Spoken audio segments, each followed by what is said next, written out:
اعوذ باللہ من الشیطان الرجیم بسم اللہ الرحمن الرحیم۔ محترم ناظرین، آج میں آپ کی خدمت میں سورہ کوثر کا ایک ایسا خوبصورت عمل لے کر حاضر ہوا ہوں جس کو کرنے سے انشاءاللہ آپ کی ہر حاجت پوری ہو جائے گی۔ میں اللہ رب العزت کی بارگاہ میں دعا گو ہوں کہ اس چھوٹی سی سورہ مبارکہ کی تلاوت کرنے سے، اس سورہ مبارکہ کو پڑھنے سے، اس کا ورد کرنے سے اللہ رب العزت آپ کی تمام پریشانیوں کو، مصیبتوں کو، رنج و غم کو دور کر دیں اور سب کو اپنے ہر مقصد میں اللہ رب العزت کامیابی عطا فرمائے۔ سورہ کوثر کے بارے میں کہا جاتا ہے یہ واحد ایسی سورہ مبارکہ ہے جو شخص اس سورہ مبارکہ کا کوئی وظیفہ کر لیتا ہے، اللہ رب العزت اس دنیا میں اسے غنی کر دیتا ہے۔ کئی لوگ تو یہ مثال دیتے ہیں کہ سورہ کوثر پڑھنے سے کوئی رکشے والا بھی آسانی کے ساتھ کروڑ پتی بن سکتا ہے۔ کوئی فقیر ہو جس کے پاس 1 روپیہ تک نہ ہو، وہ بھی کروڑوں کا مالک بن جاتا ہے۔ آج میں اپنے تمام بہن بھائیوں کو سورہ کوثر کا ایک خوبصورت عمل بتانے جا رہا ہوں۔ انشاءاللہ اس عمل کی بدولت آپ تمام بہن بھائی بڑی سے بڑی کامیابی بھی حاصل کر سکتے ہیں۔ اگر آپ اپنی ذاتی گاڑی لینا چاہتے ہیں، اپنا خود کا گھر جو کہ اب ایک خواب بنتا جا رہا ہے، وہ اگر آپ لینا چاہتے ہیں، یا آپ کوئی کاروبار کرنا چاہتے ہیں، الغرض آپ جس بھی مقصد کے لیے اس وظیفے کو پڑھیں گے، انشاءاللہ اللہ رب العزت اس مقصد میں آپ کو ضرور کامیابی عطا فرمائیں گے۔ محترم ناظرین، یہ حقیقت ہے کہ آپ جس چیز کو کثرت کے ساتھ پڑھیں گے، جس چیز کو کثرت کے ساتھ یاد کریں گے، جس چیز کا کثرت کے ساتھ نام لیں گے، تو وہ چیز آپ کے دل میں اتر جاتی ہے۔ بزرگان دین فرماتے ہیں کہ جب آپ کے پاس مال و دولت ختم ہو جائے، آپ کے رشتہ دار، حتیٰ کہ آپ کے اپنے بہن بھائی بھی اگر آپ سے منہ موڑ لیں، آپ کوڑیوں کے محتاج ہو جائیں، تو ایسے وقت میں اگر آپ اللہ رب العزت کو یاد کریں گے، اس کا ذکر کریں گے، کوئی سا بھی وظیفہ ہو، چاہے وہ سورہ کوثر کا وظیفہ ہو یا اس کے علاوہ اللہ رب العزت کے صفاتی معجزاتی ناموں کا عمل ہو، یا قرآن پاک کی عظیم سورہ مبارکہ یا آیت مبارکہ پر مشتمل کوئی بھی عمل ہو، ان کے آپ کو وظائف کر لینے چاہیے۔ ہم پر جو مصیبت، رنج و غم، پریشانیاں لاحق ہوتی ہیں، یہ سب اللہ رب العزت کی طرف سے لاحق ہوتی ہیں۔ جن لوگوں کا اللہ رب العزت کی ذات پر پورا یقین ہوتا ہے، پریشانی کے عالم میں ان کی نگاہ صرف اور صرف اللہ رب العزت کی طرف جاتی ہے۔ دوسروں کے آگے ہاتھ پھیلانے کے بجائے وہ اللہ سے سیدھا مانگتے ہیں۔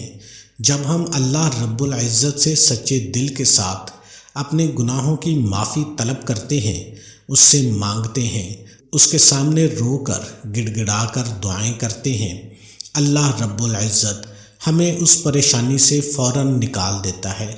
پیارے ناظرین، آج کے اس نازک دور میں سخت مہنگائی کا عالم ہے۔ جدھر آپ نظر دوڑائیں، ہر طرف بھوک پھیلی ہوئی ہے، گھر کے اخراجات پورے ہونے کا نام ہی نہیں لے رہے۔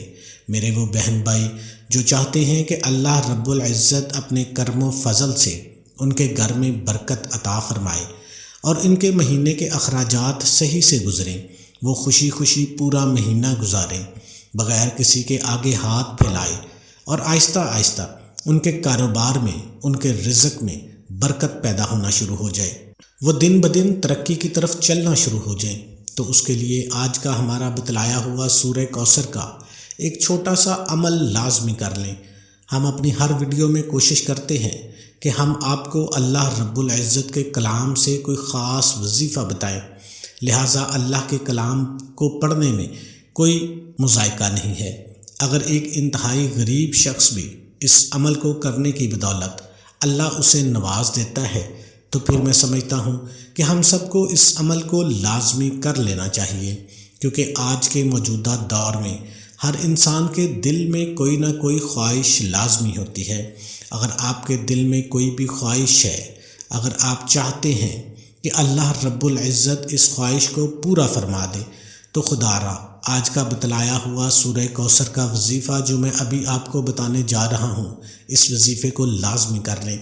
انتہائی توجہ کے ساتھ اور غور کے ساتھ اس عمل کی تفصیل کو سمجھ لیں کہ آپ نے سورہ کوثر کا یہ وظیفہ کس طریقہ کار سے کرنا ہے۔ اس وظیفہ کو آپ نے صبح، دوپہر اور شام 3 ٹائم کرنا ہے۔ صبح سورج نکلنے سے پہلے 41 بار آپ نے سورہ کوثر کو پڑھنا ہے، اول آخر 3 مرتبہ درود ابراہیمی کے ساتھ۔ یہاں میں آپ کو بتاتا چلوں، آپ نے فجر کی نماز لازمی ادا کرنی ہے۔ بغیر فجر کی نماز پڑھے اس عمل کا کوئی بھی اثر آپ پر ظاہر نہیں ہوگا۔ کوشش کریں جو ہی آپ نماز ادا کریں، نماز ادا کرنے کے بعد آپ جو تسبیحات کرتے ہیں وہ لازمی کر لیں۔ اس کے بعد 41 بار آپ نے سورہ کوثر اول آخر 3 مرتبہ درود ابراہیمی کے ساتھ پڑھ لینی ہے۔ یاد رہے، جب آپ سورہ کوثر پڑھ رہے ہوں تو جو مقصد آپ کے ذہن میں ہو، جو دل میں ہو، اس مقصد کو آپ لازمی اپنے ذہن میں لائیں۔ بار بار اللہ رب العزت کی بارگاہ میں ساتھ دل میں دعائیں کریں کہ اے اللہ مجھے اس مقصد میں کامیابی عطا فرما۔ اس کے بعد ظہر کا وقت ہے، یعنی کہ نماز سے فارغ ہونے کے بعد آپ نے جو تسبیحات کرتے ہیں وہ کر لینی ہیں۔ اس کے بعد آپ نے 41 بار سورہ کوثر کو پڑھ لینا ہے، اول آخر 11 بار درود ابراہیمی کے ساتھ۔ یہاں پر آپ اٹھتے بیٹھتے چلتے پھرتے بھی نماز ظہر ادا کرنے کے بعد آپ اس کو پڑھ سکتے ہیں۔ اگر آپ کا کوئی ایسا کام ہے، آپ کے پاس اتنا وقت نہیں ہے بیٹھنے کا، تو پھر آپ ظہر کی نماز ادا کریں اور راستے میں چلتے چلتے آپ 41 بار اول آخر درود ابراہیمی کے ساتھ سورہ کوثر کو پڑھ لیں۔ اب تیسرا وقت جو بہت ہی انتہائی اہم اور قیمتی وقت ہے، یعنی مغرب کی نماز کے بعد آپ نے دوبارہ سے 41 بار سورہ کوثر کو پڑھنا ہے۔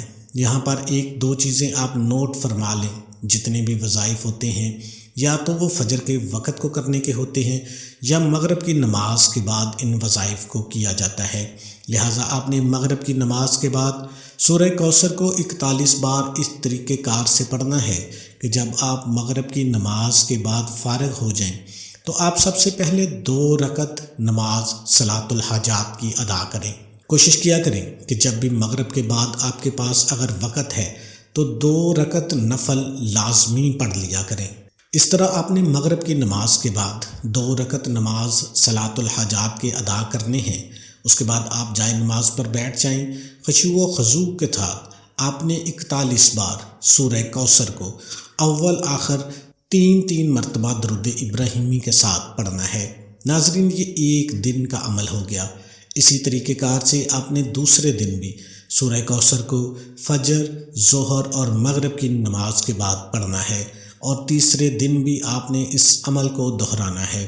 یاد رہے، جب آپ مغرب کی نماز کے بعد یہ عمل کریں تو اس کے بعد کم از کم 5 منٹ تک آپ نے سچے دل کے ساتھ اللہ رب العزت کی بارگاہ میں دعا مانگنی ہے، کیونکہ اگر آپ نے وظیفہ سچے دل کے ساتھ کیا ہے اور اس کے بعد اللہ کی بارگاہ میں دونوں ہاتھ بلند کر کے دعا نہیں مانگی تو سمجھ لیں آپ کا مقصد فوت ہو چکا ہے۔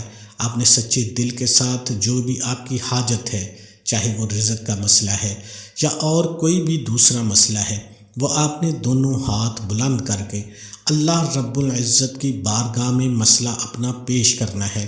انشاءاللہ سورہ کوثر کی برکت سے اور 3 دن کے اس عمل کی برکت سے آپ کا بڑے سے بڑا مسئلہ حل ہو جائے گا۔ پیسوں کی انشاءاللہ بندش ختم ہو جائے گی، آپ کے گھر میں رزق کی فراوانی ہوگی، اور اس عمل کی خاص بات یہ ہے کہ اللہ رب العزت اپنی ذات کے سوا کبھی کسی کے آگے آپ کو جھکنے نہیں دے گا۔ تمام حضرات نماز کا اہتمام لازمی کریں۔